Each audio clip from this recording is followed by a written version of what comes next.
Senadoras, senadores, estamos en esta sesión para tomar una de las decisiones más trascendentes en la historia reciente. Con nuestro voto podemos premiar o sancionar la impunidad en la reiterada violación de los derechos humanos, la tortura y los abusos de autoridad, la ineficiencia en el ejercicio de la procuración de justicia. Premiar o sancionar a uno de los inventores de la guerra contra el narcotráfico, que la propia actual administración ha calificado como estrategia fallida, pero que además dejó hecho un baño de sangre a nuestro país. Organizó los operativos militarizados, los cateos sin orden judicial, los retenes, la gravísima desaparición forzada de personas, las macabras cifras de muertos, decapitados, incinerados, que creció exponencialmente durante su gestión. Fabricó culpables con testigos protegidos, convirtió vastas zonas del país en verdaderas zonas de guerra, destruyó la institucionalidad del CISEN, de la Secretaría de Seguridad Pública, de la Procuraduría, adelgazó la soberanía nacional y cometió reiteradas faltas a la ley y a la Constitución, permitiendo la entrada ilegal de armas a nuestro país. Todo lo que digo está plenamente documentado en los documentos que están a la vista, todos documentos oficiales de la Suprema Corte de Justicia de la Nación, de la Comisión Nacional de los Derechos Humanos, del Departamento de Justicia de Estados Unidos y otros más. Contrario a lo que pudieran ustedes suponer, he pedido la palabra para compartir con ustedes datos, resoluciones, sentencias, memorándums y documentos oficiales y públicos en los que hemos basado nuestro voto particular en contra de que se nombre a Medina Mora como ministro de la Suprema Corte de Justicia de la Nación, por muchos argumentos. Déjenme decir algunos. El artículo 95 constitucional en su fracción cuarta exige, subrayo, exige el requisito ineludible para ser nombrado ministro de la Suprema Corte, el tener buena reputación y no haber lastimado la buena fama del servicio público. La buena reputación no es un concepto subjetivo o arbitrario. La Suprema Corte de Justicia ha interpretado la buena reputación como un bien objetivo que permite que alguien sea merecedor de estimación y confianza social, requisito que no reúne el señor Medina Mora. Más de 50,000 personas en 8 días que están sus titulares aquí presentes suscribieron una petición al Senado para evitar que Medina Mora sea nombrado ministro. La academia ha sido crítica respecto al perfil, su falta de profesionalismo e imparcialidad. Plumas prestigiadas de nuestro país, diversos medios de comunicación han descrito razones de peso para que Medina Mora no forme parte del máximo tribunal, justamente por carecer de este requisito constitucional de gozar de buena reputación. Otros requisitos constitucionales están descritos en el último párrafo del 95 constitucional y en los cuales no debe haber ninguna duda de su cumplimiento, que es su honorabilidad, haber servido con eficacia, con capacidad, competencia y profesionalismo. Es decir, que para poder ocupar el cargo de tal envergadura, los candidatos deben contar con una trayectoria intachable. No es el caso del señor Medina Mora, que ha sido sentenciado y resultado responsable de múltiples violaciones a los derechos humanos, comisión de faltas graves a la ley y a la Constitución. Algo fundamental, confesado por él mismo, es que no es buen abogado. Según el cable de Wikileaks 09 México 2759 de la Embajada de Estados Unidos en México, Eduardo Medina Mora habló con el embajador Carlos Pascual sobre su sucesor Arturo Chávez Chávez, y esto fue lo que dijo, y abro comillas: él es un buen abogado,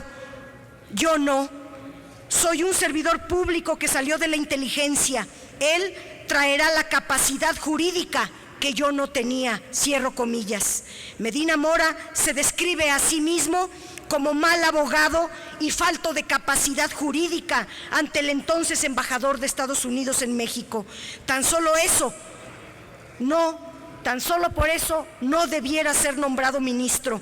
De la revisión de la trayectoria del señor Eduardo Medina Mora en el servicio público se desprenden muchos casos que han puesto en cuestionamiento su honorabilidad, su competencia, su capacidad y su profesionalismo, y es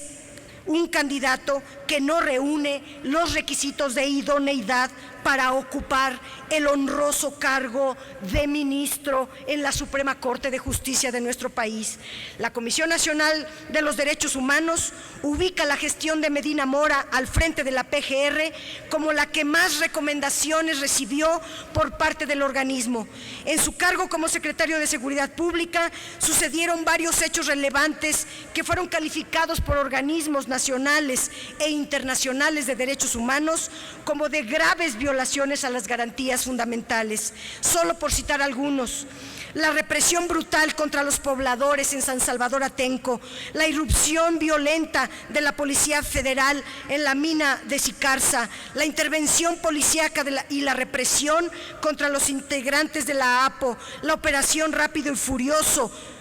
que permitió la entrada de armas ilegales a nuestro país, el encarcelamiento injusto e ilegal que por más de 3 años sufrieron las indígenas Teresa, Alberta y Jacinta, las agresiones y persecución al padre Solalinde, el secuestro y tortura a la periodista Lidia Cacho, el operativo del Michoacanazo, el ejercicio indebido de la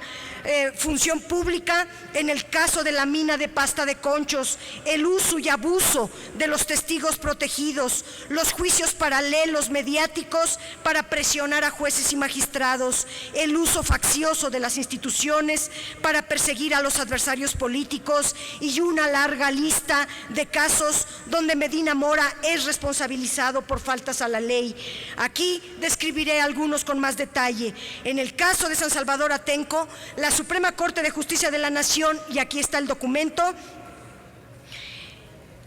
la Suprema Corte de Justicia, en la investigación de los hechos por violaciones graves a las garantías individuales, número 3/2006, en la página 546 señala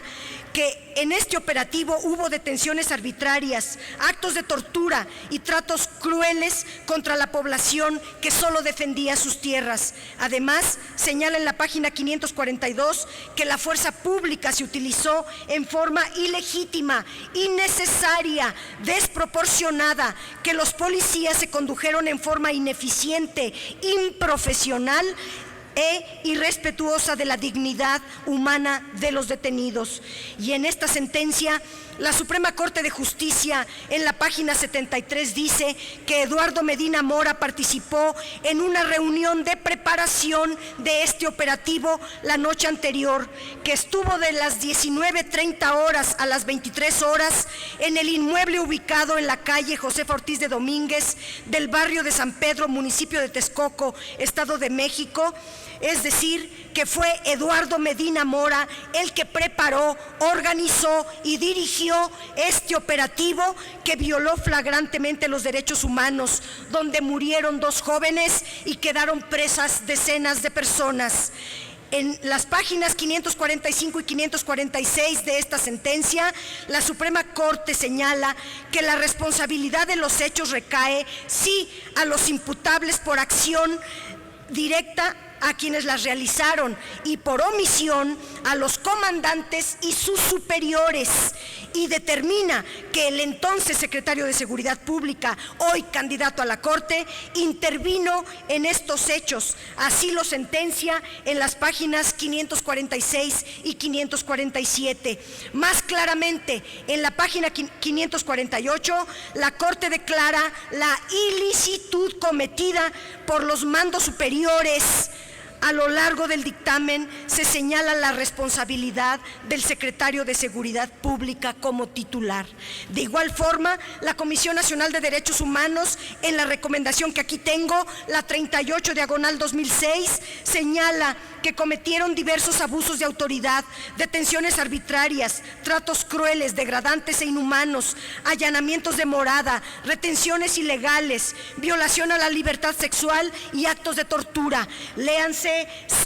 muchas páginas, incluso nada más las conclusiones que vienen en la página 1657 y 1658, ahí se dice todo lo que he dicho. La Comisión Nacional de Derechos Humanos va directo, extiende la recomendación al secretario de Seguridad Pública, Eduardo Medina Mora, y ordena que se inicien y resuelvan los procedimientos de responsabilidad administrativa y que se inicie la averiguación previa por ilícitos penales. En la página 58 especifica que no solo se sancione a los policías, ya que las prácticas abusivas contra la población fueron cometidas bajo la anuencia y tolerancia de sus superiores,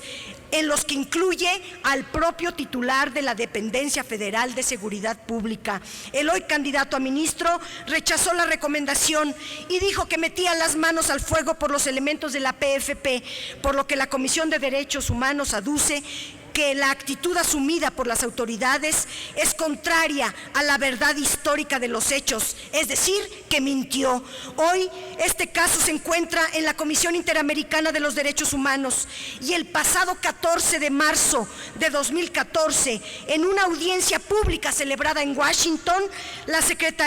subsecretaria de Derechos Humanos de la Secretaría de Gobernación, Lía Limón, reconoció que se violaron los derechos humanos, se comprometió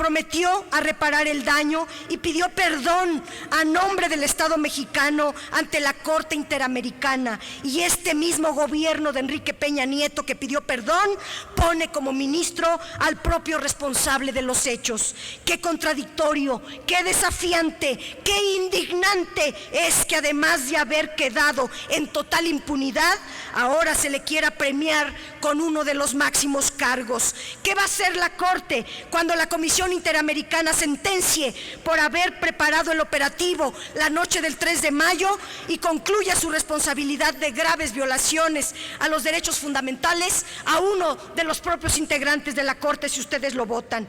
En el otro programa, Dejar las armas caminar, cuando fue Procurador General de la República, Medina Mora tuvo conocimiento de que la Agencia para el Control de Alcohol, Tabaco, Armas y Explosivos de los Estados Unidos estaba desarrollando el programa Gun Runner, Dejar las armas caminar, que consistía en permitir el ingreso ilegal de armas de grueso calibre a México para posteriormente ser rastreadas, pretendiendo con ello ubicar células del narcotráfico. En el documento oficial que aquí tenemos, elaborado por el Departamento de Justicia de los Estados Unidos, titulado Una revisión de la operación Rápido y Furioso de la ATF y asuntos relacionados, señala con toda claridad que en el año 2007, con el entonces Procurador General de la República, el señor Medina Mora, se sostuvieron diversas reuniones para informar de estas acciones encubiertas. En la página 50 de este documento,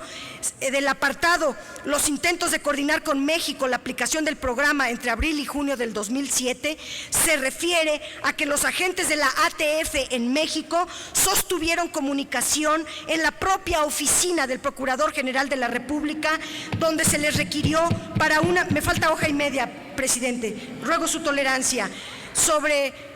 donde se le requirió para una mejor colaboración y poder intervenir en el rastreo de las armas. Los agentes de la ATF señalan que al día siguiente de la reunión en la oficina del procurador entregaron la información a la AFI. El entonces procurador Medina Mora sí tuvo conocimiento de la entrega ilegal de armas a México. Incluso colaboró desde su oficina con estos programas a todas luces ilegales e inconstitucionales. Hay una serie de oficios aquí, memorándums que se titulan Reunión de la Fiscal General con el Fiscal General de México, Medina Mora, donde se plantea al titular de la PGR integrar el equipo para asistir a las acciones del programa Gunrunner. Medina Mora tuvo conocimiento de las acciones, tuvo intercambio de información, incluso instruyó a personal de la AFI para que acudiera a la capacitación y se ocupara del rastreo para introducir las armas en forma ilegal e inconstitucional a nuestro país. Compañeras y compañeros senadores, ustedes han escuchado referirme al desempeño del señor Medina Mora como servidor público con algunos adjetivos, tales como omiso, negligente, actuó de manera ilegal, actuó faltando a los principios constitucionales, que en múltiples ocasiones faltó a la verdad e incluso haber vulnerado nuestra soberanía nacional. Pero no son adjetivos míos, sino extraídos textualmente de las sentencias de la Suprema Corte de Justicia de la Nación, de las resoluciones de la Comisión Nacional de los Derechos Humanos y de documentos del Departamento de Justicia estadounidense y muchos otros más que están a la vista. Les pido un voto de conciencia, que estudien y analicen este voto particular muy documentado, que reflexionen sobre la alta responsabilidad de nombrar a alguien responsable de los hechos ominosos que han quedado en total impunidad y quieren premiarlo nombrándolo en la Corte. Eso es otro agravio a la nación. Es un hecho que indigna profundamente. Les pido que escuchen a la sociedad que intensamente nos ha pedido al Senado que no hagamos ministro a Medina Mora. Me faltaron muchos datos, pido una segunda intervención. Gracias. Gracias, senadora.